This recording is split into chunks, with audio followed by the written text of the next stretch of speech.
ஆரோக்கியமான வாழ்விற்கு யோக குருஜி தனசேகரனையா நடாத்த தியான பட்டறை எதிர்வரும் 17ஆம் தேதி காலை 8:30 மணி முதல் 5 மணி வரை ஆம்பல் அரங்கு செல்வா பலஸ்.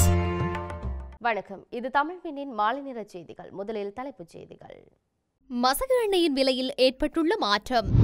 கற்பனைக்கு எட்டாத வகையில் அதிகரித்துள்ள பொருட்களின் விலை மக்களுக்கு மன அழுத்தமா? சீனாவுடனான வர்த்தக போரில் அமெரிக்கா வெற்றி பெற முடியாது, டில்வின் சில்வா திட்டவட்டம்.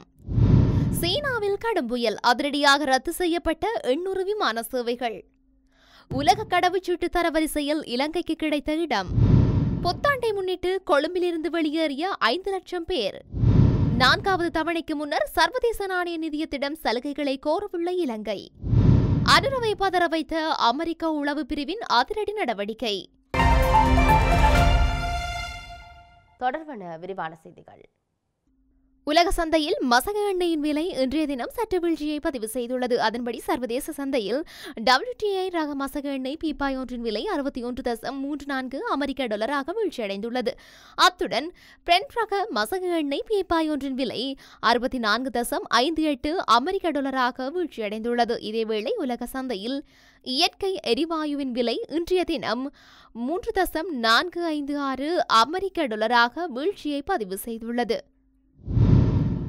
கற்பனைக்கு எட்டாத வகையில் பொருட்களின் விலைகள் அதிகரித்து, வாழ்க்கை சுமை அதிகரித்து, மக்களின் வாழ்க்கை அழிந்து, அசௌகரியமும் மன அழுத்தமும் அதிகரித்து அன்றாட வாழ்க்கையை எவ்வாறு நடத்துவது என்ற பிரச்சினைக்கு முகம் கொடுத்து வருகின்றனர் என்று எதிர்க்கட்சித் தலைவர் சஜித் பிரேமதாச தெரிவித்துள்ளார்.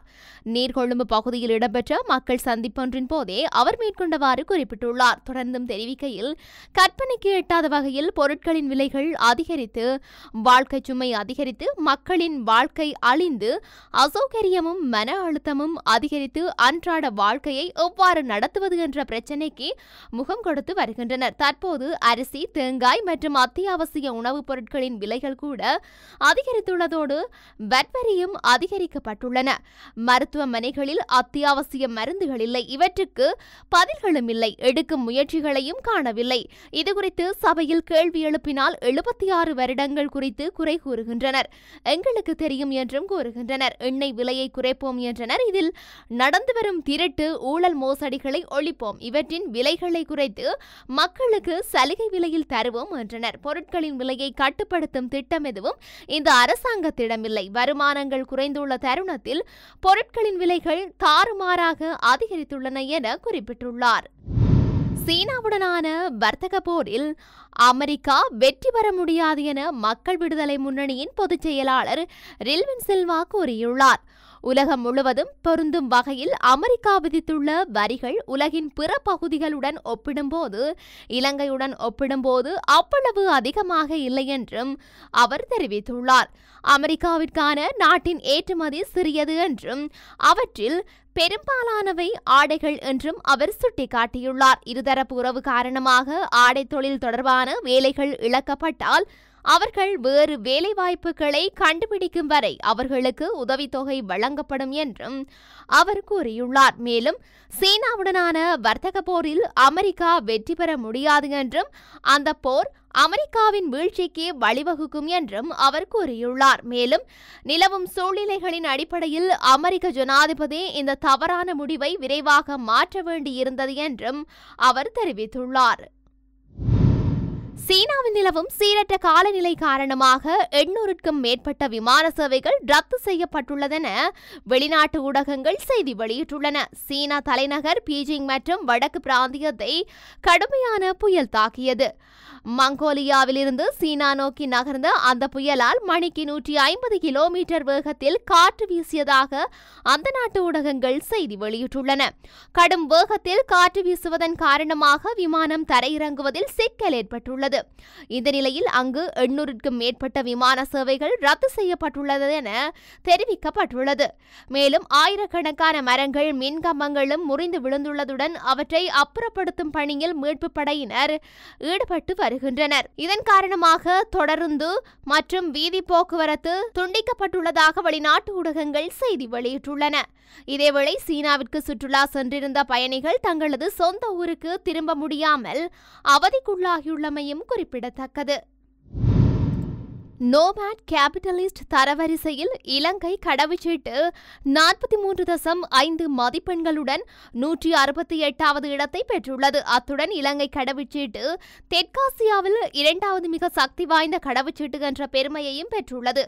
ஐக்கிய அரபு அமீரகத்தை தளமாக கொண்ட உலகளாவிய ஆலோசனை நிறுவனமான நோமேட் கேபிட்டலிஸ்ட் சமீபத்தில் வெளியிட்ட அறிக்கையில் குறித்த விடயம் தெரிவிக்கப்பட்டுள்ளது. அறிக்கையின்படி உலகெங்கிலும் உள்ள ஒவ்வொரு நாட்டிலிருந்தும் கடவுச்சீட்டுகளின் வலிமையை அறிவிக்க நோமேட் கேபிட்டலிஸ்ட் 5 விடயங்களை கருத்தில் கொள்கின்றது.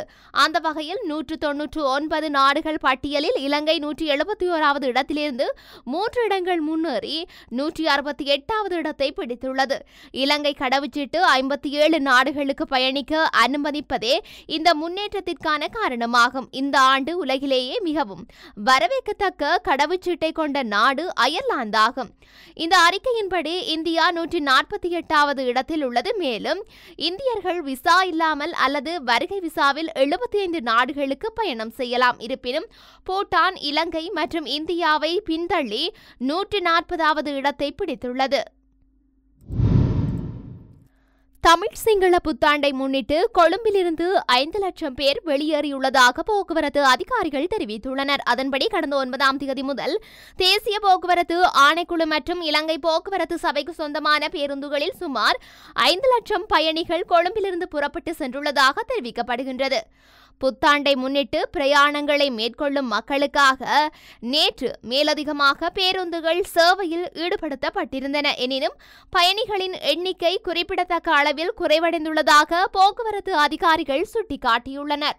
கொழும்பு மற்றும் அதன் புறநகர் பகுதிகளில் பணிபுரியும் பெரும்பாலான மக்கள் கடந்த சில நாட்களாக தங்கள் சொந்த இடங்களுக்கு சென்றுள்ளமையினால் இந்த நிலைமை ஏற்பட்டுள்ளதாக தெரிய வந்துள்ளது. எவ்வாறாயினும் கொழும்பிலிருந்து செல்லும் பயணிகளுக்காக இன்றும் மேலதிகமாக பேருந்துகள் சேவையில் ஈடுபடுத்தப்பட்டுள்ளதாக தேசிய போக்குவரத்து ஆணைக்குழுவின் செயல்பாட்டு மற்றும் சேவை மேற்பார்வை பிரிவின் பணிப்பாளர் தெரிவித்தமை குறிப்பிடத்தக்கது.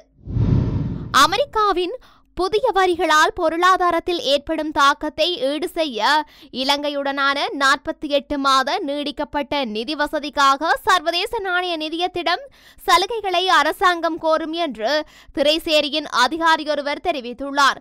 நிதியின் 4வது தவணை மே அல்லது ஜூன் மாதங்களிலும் 5வது தவணை நவம்பர் மாதத்திலும் வழங்கப்படவுள்ளது. இந்த நிலையில் அமெரிக்க வரிகளின் தாக்கத்தை அடுத்து வருமான இலக்குகள் தொடர்பில் சர்வதேச நாணய நிதியத்திடம் சலுகைகளை அரசாங்கம் கோரும் என்று அந்த அதிகாரி தெரிவித்துள்ளார். இந்த திட்டம் 2023 ஆரம்பித்ததிலிருந்து அனைத்து வருமான இலக்குகளையும் இலங்கை உரிய முறையில் கடைபிடித்து வருகின்றது. எனினும் அமெரிக்க வரி விதிப்பின் கீழ் தற்போது சிக்கல் நிலை ஏற்பட்டுள்ளது என அவர் கூறியுள்ளார். சர்வதேச நாணய நிதிய திட்டம் 2025ஆம் ஆண்டிற்கான ஏற்றுமதி வருமானத்தில் கூடுதலாக $3 பில்லியன் அமெரிக்க இலக்கை நிர்ணயித்துள்ளது. அதன்படி அமெரிக்க வரிகளை எதிர்கொள்ளும் நிலையில் இதனை அடைவது கடினம் என்று திரைசேரியின் அதிகாரி குறிப்பிட்டுள்ளார். உயிர்த்த ஞாயிறு தாக்குதல் தொடர்பில் அமெரிக்க உளவு பிரிவு வெளியிட்டுள்ள அறிக்கை தற்போது பரபரப்பை ஏற்படுத்தியுள்ளது. இலங்கை ஜனாதிபதி அனுரகுமார திசாநாயக்க எதிர்வரும் ஏப்ரல் மாதம் 21ஆம் தேதிக்கு முன்னர் உயிர்த்த ஞாயிறு தாக்குதலுக்கு பொறுப்பு கூற வேண்டியவர்கள் யார் என்பது தொடர்பிலான தகவலை வெளிப்படுத்துவதாக தெரிவித்திருந்தார். இவ்வாறான சூழ்நிலையில் தற்போது அமெரிக்க உளவு பிரிவு வெளியிட்டுள்ள அறிக்கையில் பல கேள்விகளை தோற்றுவித்துள்ளது. கடந்த 2019ஆம் ஆண்டு ஏப்ரல் மாதம் 21ஆம் தேதி தலைநகர் கொழும்பு உள்ளிட்ட பல இடங்களில் இந்த குண்டு தாக்குதல்கள் நடத்தப்பட்டன.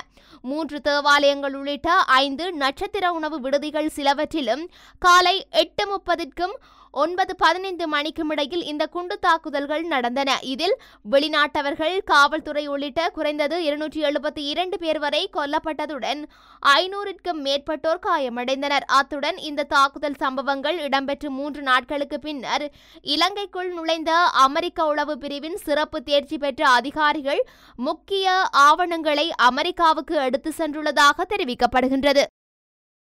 இத்துடன் தமிழ்வினின் மாலை நேர செய்திகள் நிறைவடைகின்றன. உடனுக்குடன் செய்திகளை அறிந்து கொள்ள தமிழ்வின் என்ற நமது யூடியூப் பக்கத்தினூடாக இணைந்திருங்கள். வணக்கம்.